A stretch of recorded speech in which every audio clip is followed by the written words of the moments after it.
In the last years, the economic situation of the Venezuela put many Venezuelans in problems.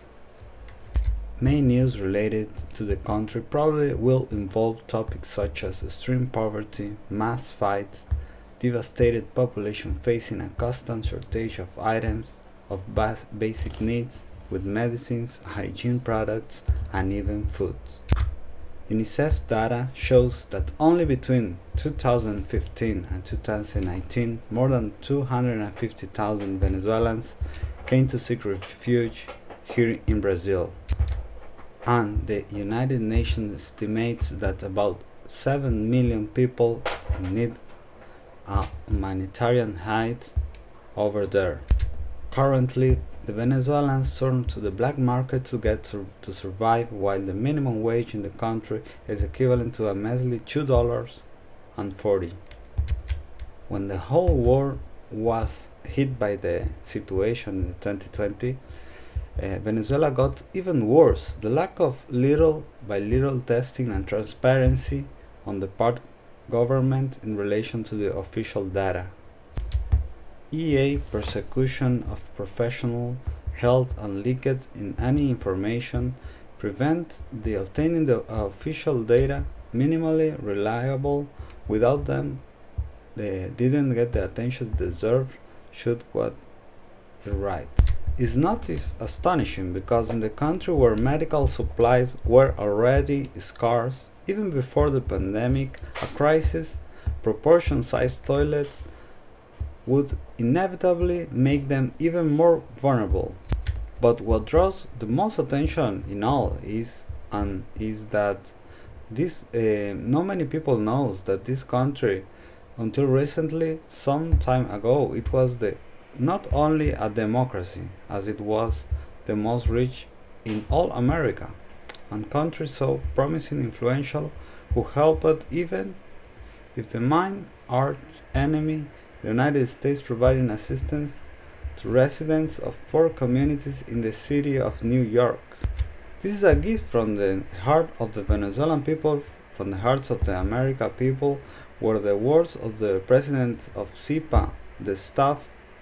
I remember one of the companies in the town, America, subsidiary of the state-owned Venezuelan oils from Venezuela, a kind of the Venezuelan Petrobras, from the founding countries of the OPEC. To organization of exporting countries, oil Venezuela has nothing more, nothing less than the biggest reserve of world crude oil.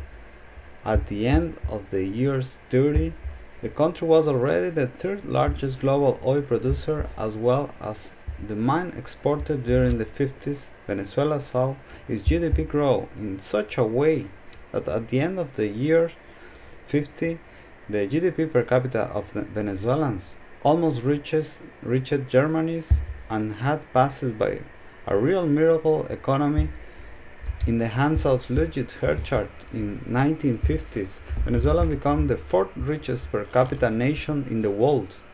Oil product in the country reached peak in the 70s when OPEC imposes an embargo on the United States, making the price of a barrel quadruple. In this period, the Venezuelans passed to receive the highest salaries in America Latin, but as a country that was once considered the richest in America, Latina got to see its economy collapse in less than a decade and spend of one of the highest GDP per capita in the world to a population that has neither to eat, devastated by a brutal hyperinflation, and especially could what happened there also happen here in Brazil. Is exactly that's what we are going to find in this video. Hey guys, in this channel we'll talk about economics, business, and entrepreneurship. If you like this type of content and is interested to learn to produce and edit videos like this with me, stay until the end of this video. Unlike in other countries in America, Venezuela was a region inhabited by indigenous people until it was colonized, in that case in the Spaniards shortly after Columbus and land in the territory in in 1498 and remaining so for good part of its history until it became independent in 1919 under the leadership of Simon Bolivar. From then on, Venezuela has become part of a republic called Gran Colombia format of the union of four countries Venezuela, Ecuador, Panama, and Colombia alliance between they end in 1830s when Venezuela decided to go it alone after death of Bolivar, and after that the history of Venezuela was marked by instability, politics, various dictatorships, wars, civilians, and all kinds of conflicts in that environment. Time began in Europe, a battle of proportions never seen before.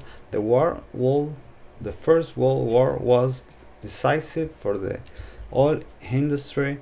Already that, for the first time in history, a series of motor vehicles were being used in combat, and in that period, means of transport like tanks, cars, trucks, planes, and ships have become key part of the war efforts.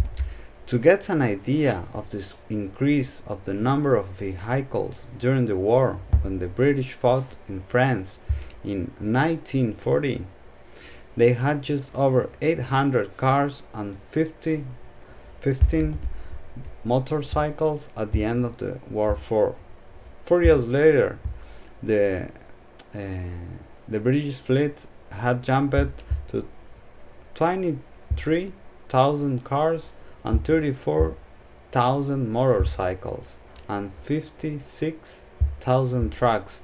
All these vehicles mean one thing: a high demand for fuel.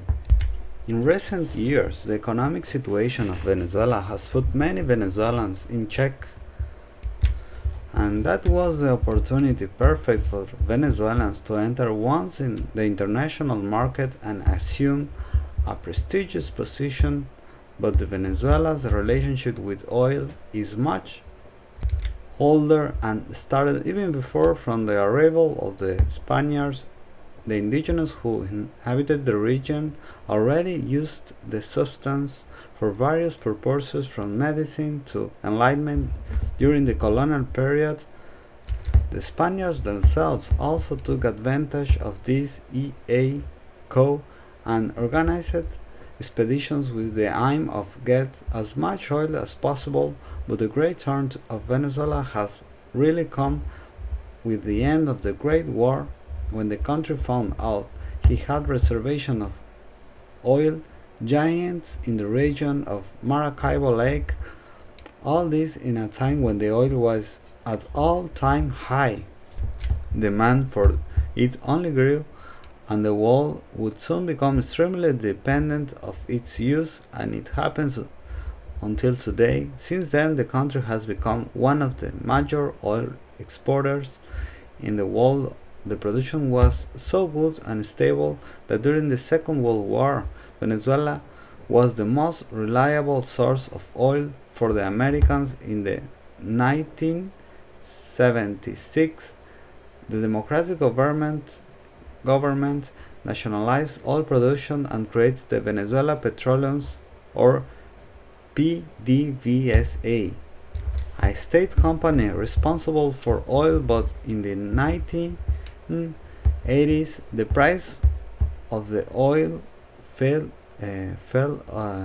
and the Venezuelan economy forced one of many crises. That furthermore, corruption began to become much more visible in EA country, and country political situation become extremely delicate, with the weight of protects, strong police repression, and many deaths all over the scenario paved the way for a new political ideology gaining the strength after trying twice to take over the country through coup. The official military Hugo Chavez was finally democratically elected. 1998, defeating traditional parties, Chavez presided over Venezuela among the years 1999 and 2013, and despite being considered a controversial figure until these days, was incredibly popular among Venezuelans, and their political ideology was named after this. His name was the beginning of Chavismo in Venezuela. One of the reasons that explain the Chavez popularity has to do mainly with a series of social programs developed during his government that substantially improved the quality of life of Venezuelan people, or at least that they thought. What would happen after 2013 would gain a separate chapter in the history books.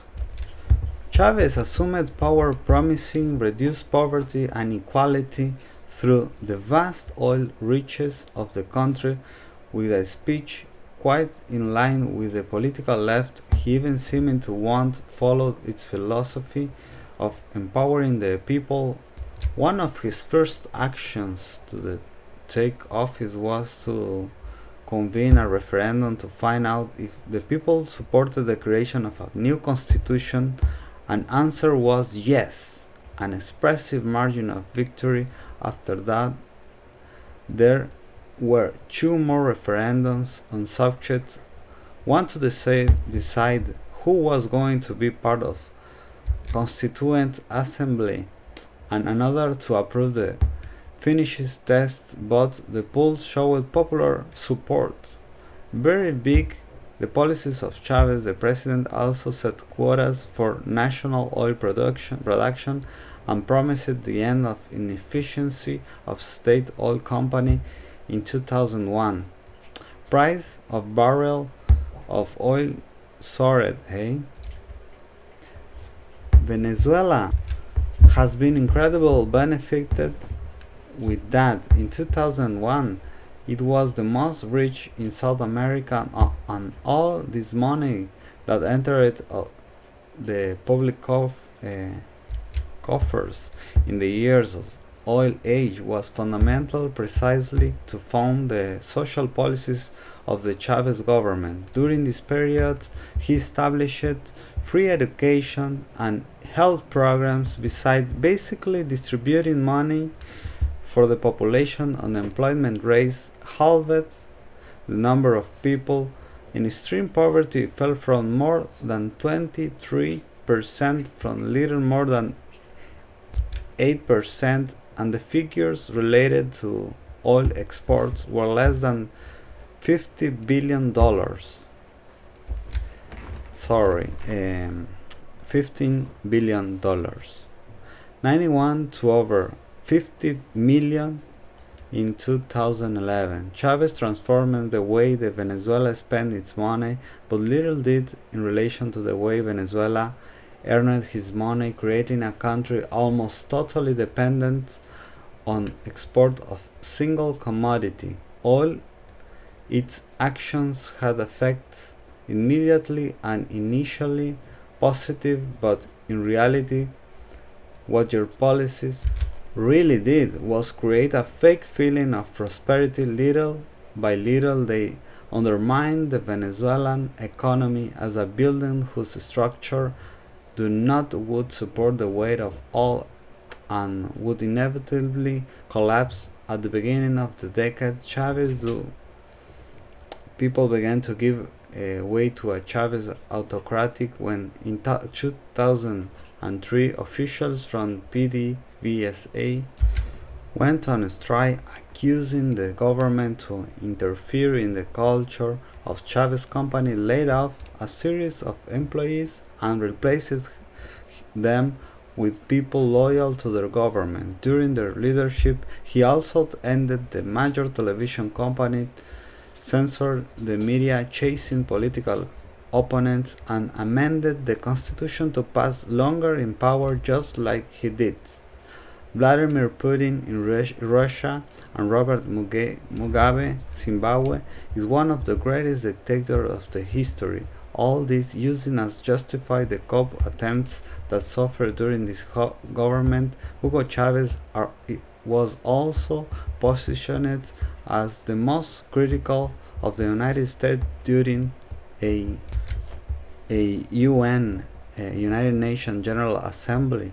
In its famous speech criticizing the President American George W. Bush, who had made a speech the day before Chavez claiming, yes, yesterday the evil was right here, and it still smells sulfur.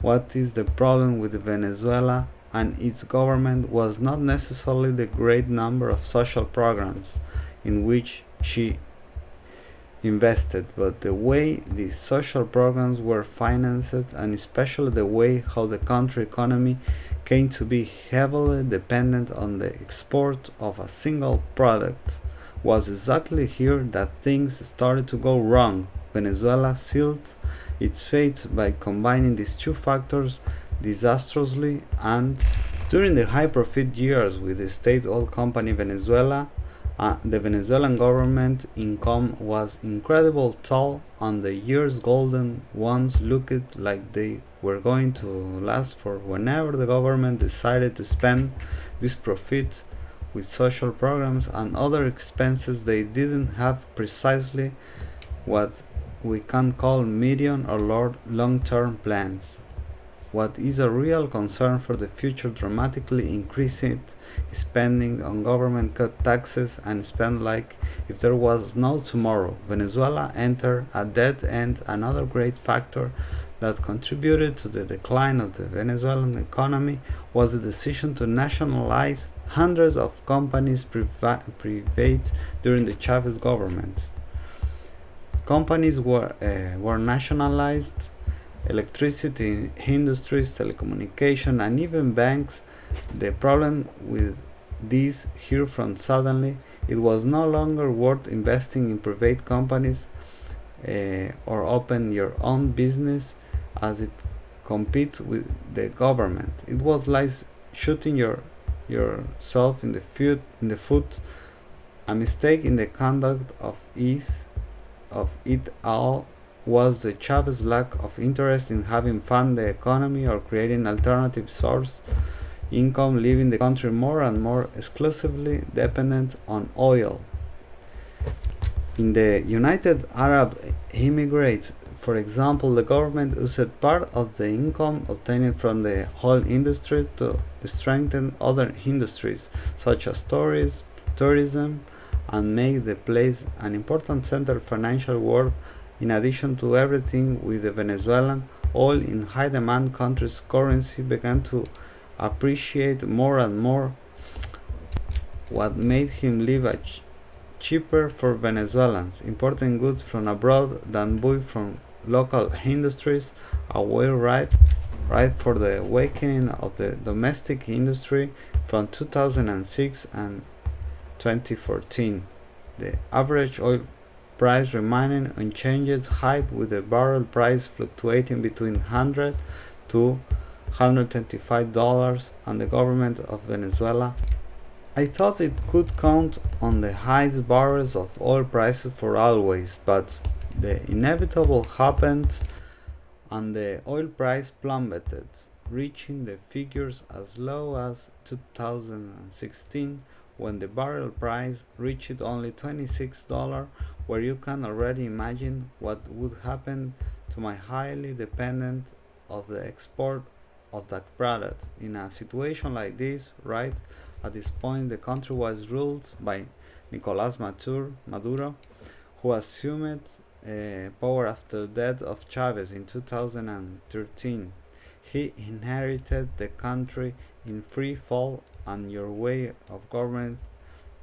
of governing does not contribute a lot to things.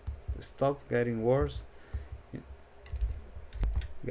in an attempt to desperate to control the economy, the government had a genius idea: print more money in less time. Venezuela would plunge into one of the biggest hyperinflations of history, and the scenarios will return catastrophic. Was the beginning of one of the worst social economic crises and humanitarian that the world would see in the last decades. While your country plunged into a deep crisis, Nicolás Maduro made issue of complicating the work of community monitoring international, continuing a legacy of Chavez of political repression and censorship. In 2014, for example, the Central Bank of Venezuela stopped releasing data on the economy on a regular basis, despite we do not have official government data. We know that all bad management during the Chavez government and the Maduro government led to the country to a total chaos and a true succession of failures. Unbelievable consequences, catastrophic to all industries. Venezuelans collapsed with the exception of oil company, and even with all the errors, Venezuela is still extremely dependent on it, and oil represents 95% of the country's exports. To hyperinflation made the Bolivar Venezuelan become worthless. In date this video was made, a US dollar was equivalent to more than 4 million bolivars per Google Finance. In the beginnings of the crisis, this value was little more than 6 bolivars. It's like a US dollar to be worth more than 4 million reals. In a few Maduro years, established a fixed price for some types of food like eggs and butter. Still, they cost more than one average monthly salary, and the shortage of food forces the population to adhere to the black market. An example of precariousness of wages there is that even as a multiplier of salary, professionalism, and service time, an employee salary allowance public with doctorate in 20 years of career does not earn more than $35 per month, which doesn't even cover the basket basic and is not enough even to survive. Crime and violence stamps the four corners of the nation, which is not surprising. Fairgrounds for sale in rotten meat due to the blackouts consist of that prevent refrigeration, adequate food, and even then many customers can only pay for leftovers with OX hoves or fat. Workers now unemployed scores for food for days and others. It is not difficult to understand what many Venezuelans have tried to desperate fleeing the country, seeking refuge in neighborhood countries. Thus include qualified professionals, even those of the oil companies, sinking even more national production and further exacerbating the economic crisis. Like a big domino effect, second Rio, what manuals more than 5 million people have left the country since 2014, equivalent to about 18% of the Venezuelan population. Meanwhile, Nicolás Maduro tightens the siege against the political opponents, controlling more and more national institutions, which means that it is unlikely that let's see him leave power soon. A study carried out that between 2019 and 2020 by the University of Caracas showed that 96% of the population of Venezuela women was considered poor, and of those 70% lived in a state of extreme poverty. With all other industries broken, one of the Venezuela's hopes are recovery from the oil market. So that the oriented investments to diversify the economy can be made, but for that to happen, the true hope of Venezuela is to be able to return to being a country democratic, putting an end to the dictatorial and corrupt regimes that sunk the country in an attempt uncontrollable to maintain policies economical and stable. Populists recent years have been marked by a growing concern on the part of organizations, especially those in private initiative, in relation to sustainable and responsible social in such a way that today it is very hard to predict which way to go. Oil industry to take our years to come, and yes, how much your influence will be reduced from here to ahead despite the Brazilian economy also not doing well, with unemployment of inflation hitting records every day. What happens and the news of corruption involving our policy have become a kind of plot of the session in the afternoon. We are still not in the same paths that still Venezuela. Brazilian industry has a lot to improve it, but our economy is still much diverse than Venezuelan. Our strong agriculture and oil represents a very large portion, lower than the Brazilian GDP, although it still also be a significant portion. We have a diversity of riches, natural resources greater than in Venezuela, in largely become one of the extension Brazilian territory, which is the fifth largest country by land area in the world. We export iron, ore, sugar cane, sugar feed, and soy. That not means that our country economy should it serve as an example of what that we no need to keep an eye out if one possible crisis as Venezuela is about to happen actually. Regardless of our political ideology, it is essential to keep in mind that it is our most supervisive the policies adopted for our rulers be they, whatever they are, and express then to the smallest sign of bad management. Don't forget the word for you. After all, Venezuela is just one more among many other examples of a country where bad policies and high corruption tax rates have run over opportunities and make its nation that had everything to work out, but there are several other ways to bankrupt a country. Thank you so much for watching this video so far. Without percent of our production for research to editing, you are interested in doing what we do here. Next month we officially launch a course.